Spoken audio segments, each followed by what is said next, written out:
के आगामी विधानसभा के चुनाव में मजबूती के साथ शिरकत करेंगे। और साथ ही साथ केंद्र में जो नई सरकार बनकर आई है उनको हम बधाई देंगे, उनको शुभकामनाएं देंगे। जाने का कार्य डेमोक्रेसी का स्कूल में भी शामिल होना था और चुनाव संबंधित इलेक्शन कमीशन से जानकारियों को भी लेना था। तो हमें लगता है 15 से 25 दिनों के दरमियान हमारी पार्टी का सिंबल भी अलॉटमेंट होने की संभावना बन जाएगी और पार्टी को रजिस्ट्रेशन नंबर भी अलॉटमेंट हो जाएगा। तो पहले इंडियन स्कूल ऑफ डेमोक्रेसी, उसके बाद देवेंद्र जी बैठे हैं। चुनाव के दौरान इनको लगभग 15 दिन जेल के भीतर रहना पड़ा, तो कारण वही था पेपर लीक का मामला। तो देखिए, जहां तक हम लोग का सामर्थ्य है, जिन विषयों पर हमने ऐसा करके उम्मीद करते हैं कि जिस उम्मीद के साथ राज्य के जनमानस, राज्य की जनता हम लोग पर आस जता रही है, उस पर हम लोग खरा उतरने के लिए आगामी विधानसभा के चुनाव में मजबूती के साथ शिरकत करेंगे। और साथ ही साथ केंद्र में जो नई सरकार बनकर आई है उनको हम बधाई देंगे, उनको शुभकामनाएं देंगे और उनसे अपेक्षा रखेंगे कि सबसे पहले जो नीट का मामला सामने आया है, जिसको लेकर काफी चर्चाएं हो रही है, पूरे देश में माहौल गर्म है, इस नीट में जो समस्याएं आई इनका समाधान किया जाए। क्योंकि आज लाखों करोड़ों युवाओं का भविष्य इन परीक्षाओं में तय होता है, इन परीक्षाओं के माध्यम से अपने भविष्य को तय करते हैं। तो जो नई सरकार देश में बनकर आई है उनसे मेरी अपील होगी झारखंड के तमाम मीडिया हाउस के माध्यम से इस समस्या का निदान हो। और साथ ही साथ जो भी हमारे प्रत्याशी जीतकर आए हैं, मैं उनसे इस बात की अपील करूंगा कि वो पूर्वाग्रह की राजनीति ना करेंगे, वो किसी बूथ को गिनकर किसी के सहयोग करने की राजनीति ना करेंगे। मैं उनसे ऐसी अपेक्षाएं रखता हूं और इन्हीं शुभकामनाओं के साथ मैं झारखंड के आने वाले विधानसभा चुनाव के लिए तमाम राज्यवासियों को संदेश देना चाहता हूं कि इस बार ऐसे युवाओं का चयन करें जो राज्य के हित के साथ लड़ाई जो चली आ रही है उसको विराम लगाते हुए एक बेहतर नीति बनाई जा सके। आपकी सवाल। तो आप लोग विधानसभा में क्या रणनीति है आप लोगों का चुनाव लड़ने का? देखिए, विधानसभा के चुनाव हम लोग प्रयास करेंगे कि बहुमत की सीटों पे लड़े। यानी मान के चलिए हम लोग 8 लोकसभा की सीटों पे चुनाव लड़े थे, तो 8 6 48, शायद चतरा और हजारीबाग में 5-5, यानी 40 सीटें तो हमारे अंडर आ ही रही हैं। तो उन 40 सीटों पे तो लड़ना ही है। उसके बाद हम लोग जमशेदपुर में प्रत्याशी नहीं दिए थे, खूंटी पे नहीं दिए थे, गोड्डा में नहीं दिए थे। तो हमें लगता है इन 3 लोकसभा में हम लोग जाएंगे, वहाँ हमारे वोटर्स हैं, वहाँ हमारे कार्यकर्ता हैं। तो हमें लगता है कि 55 के आसपास विधानसभा सीटों पर हम लोग चुनाव लड़ते हुए दिखेंगे। तो क्या आप लोग निर्दलीय लड़ेंगे? नहीं, देखिए, दिल्ली इसी क्रम में गए थे। दिल्ली जाने का कार्य डेमोक्रेसी का स्कूल में भी शामिल होना था और चुनाव संबंधित इलेक्शन कमीशन से जानकारियों को भी लेना था। तो हमें लगता है 15 से 25 दिनों के दरमियान हमारी पार्टी का सिंबल भी अलॉटमेंट होने की संभावना बन जाएगी और पार्टी को रजिस्ट्रेशन नंबर भी अलॉटमेंट हो जाएगा। तो पहले इंडियन स्कूल ऑफ डेमोक्रेसी, उसके बाद जेएनयू। जी। इस तरह के व्याख्यान का क्या अर्थ है कि जयराम राष्ट्रीय परिदृश्य में अपनी पहचान और शिनाख्त को बनाना चाहते हैं? देखिए, मेरा उद्देश्य ये रहा कि जिन मंचों में मुझे अवसर मिला, मैंने वहाँ झारखंड की, मैंने तो आशा किया था कि संसद में झारखंड के विषय को रखा जाएगा, लेकिन अगर संसद में जाने से हम लोग चुक गए तो कम से कम उन संस्थानों तक हमारे विषय जाने चाहिए जहां देश और राज्य के तमाम मुद्दों पर विचार और विमर्श किया जाता है। तो उसी उद्देश्य के साथ मैंने उन आमंत्रण को स्वीकार किया, चाहे इंडियन स्कूल ऑफ डेमोक्रेसी का मामला हो या फिर जेएनयू का मामला हो। और साथ ही हम लोग वहाँ एग्रीकल्चर यूनिवर्सिटी भी गए थे, वहाँ के भी तमाम रिसर्च स्कॉलर से मिले जहाँ झारखंड के भी युवा हैं। तो वहाँ जाने का उद्देश्य यही था कि हम झारखंड के विषयों को उनसे साझा कर सकें और उन विषयों पर निदान कैसे हो, आने वाले विधानसभा चुनाव में हमारी स्ट्रेटेजी क्या हो, उन विषयों पर बात करने के लिए।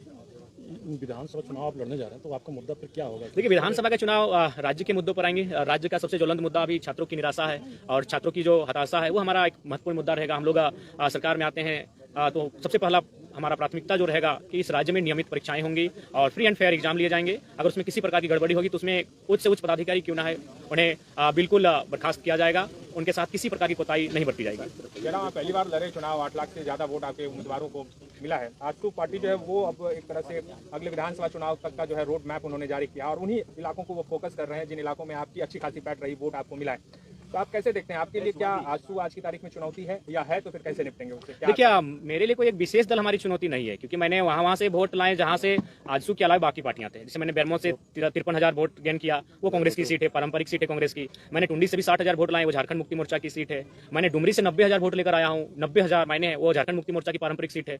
तो ऐसा नहीं है, किसी एक दल से हमारी लड़ाई नहीं है, हमारी लड़ाई एक विचारधारा की है। और ये जो फिलहाल जो पॉलिटिक्स कर रहे हैं उससे जनता कहीं ना कहीं कट रही है। हाँ, नो डाउट हमें समय लगेगा, लेकिन आने वाले दिनों में झारखंड के पॉलिटिक्स में हम लोग बेहतर स्थिति में होंगे और एक बेहतर क्षेत्रीय पार्टी के रूप में होंगे। अकेले लड़ेंगे आप? जी, फिलहाल हम लोग विधानसभा के चुनाव अकेले लड़ेंगे। जयराम जी, ये देखा गया चुनाव में कि केवल एक जाति विशेष का। दादा, अब हम आपसे करवत प्रार्थना करना चाहेंगे, आप सभी लोग इंटेलेक्चुअल लोग हैं, एकेडमिक लोग हैं, मीडिया हाउस के लोग, अब इस सवाल से हमें बचने दिया जाए, इस सवाल से हमें रहम किया जाए। 3.5 लाख एक जाति के वोट नहीं है। आप एक एक बूथ को सर्वे कर लीजिए, एक एक गांव, एक एक पंचायत का सर्वे कर लीजिए, 3.5 लाख वोट एक जाति के नहीं है। हाँ, ये सच्चाई है। जो भी बंदा जिस समुदाय का रहता है उस समुदाय का वोट उसका बेस वोटर होता है, इससे कोई इनकार नहीं कर सकता, ना मैं इनकार कर रहा हूँ। लेकिन 3.5 लाख वोट किसी एक समुदाय के वोट नहीं है। सभी ने मुझे अपार जन समर्थन दिया है। लोकसभा चुनाव में आप रिजर्व सीट पे उम्मीदवार नहीं दिए। जयराम जी, आजसू का जो कैडर वोट है महतो बिरादरी का, वही कैडर वोट वहाँ पे आपको मिला, और जो जेएमएम का कैडर वोट है तो टांची के इलाके में जो महतो वोट है वहाँ आपको मिला। देखिए, एक जरीडी प्रखंड आता है, आपको समर्थन नहीं, आप भूल कर रहे हैं। जरीडी प्रखंड आता है, जरीडी प्रखंड में एक ही महतो गांव है, वहां से मैंने 17,000 वोट गेन किया है।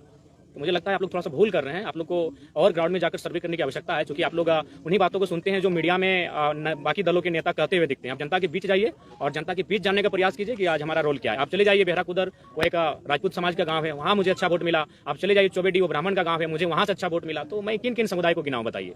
हर एक समुदाय ने मुझे अच्छा मत दिया है। तो इसलिए कृपया अब कम से कम 2 साल बाद मैं आपसे आग्रह करता हूं कि इस विषय को विराम दीजिए एक जाति का लेकर। आज हम लोग जिन विषयों पे बात कर रहे हैं, ये विषय तो देश स्तर के विषय हैं, ये विषय राज्य स्तर के हैं, और वो नेता हमारे वहाँ चुप रहते हैं। तो मैं जिन विषयों पर लड़ाई लड़ रहा हूँ, जिन विषयों पर मैं रिजल्ट हासिल कर रहा हूँ, ये पूरे राज्य के विषय हैं।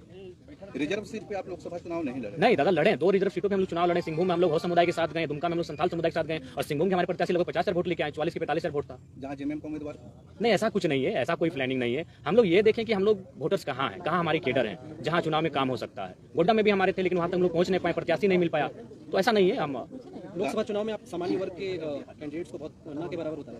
देखिए, एक्चुअली देखिए, लोग विधानसभा चुनाव में दिखेंगे निसंदेह। हम लोग गोड्डा के लिए भी प्रीफर किए थे कि उस सीट पर हम लोग सामान्य प्रत्याशी को रखें, लेकिन नहीं प्रत्याशी सामने आए। देखिए, सामान्य वर्ग कहीं ना कहीं थोड़ा सा आज के मैंने डेट में भी संपन्न है, तो इसलिए थोड़ा सा लेट लगे। उस समुदाय के बीच हमें आने में थोड़ा लेट लगेगा, लेकिन वे भी दिल खोल के तैयार हैं कि ये बच्चे जो आ रहे हैं राजनीति में, उनका स्वागत करेंगे। तो निसंदेह सामान्य वर्ग के लोग भी हमारा स्वागत करेंगे, उनके बीच भी हम लोग जाएंगे। गांडे उपचुनाव नहीं लड़े उस पे? गांडी उपचुनाव हम लोग इसलिए नहीं लड़ पाएंगे, लोकसभा का चुनाव उसी तारीख को था, हम लोग नहीं मैनेज कर पाए, क्योंकि हमारा व्यवस्थित कोई टीम नहीं था, और व्यवस्थित टीम नहीं होने के कारण हम लोग इन चीजों को हैंडल नहीं कर पाए। एक अच्छा मौका था, क्योंकि आपके समर्थक आपको मुखबिर के तौर पर देखते थे।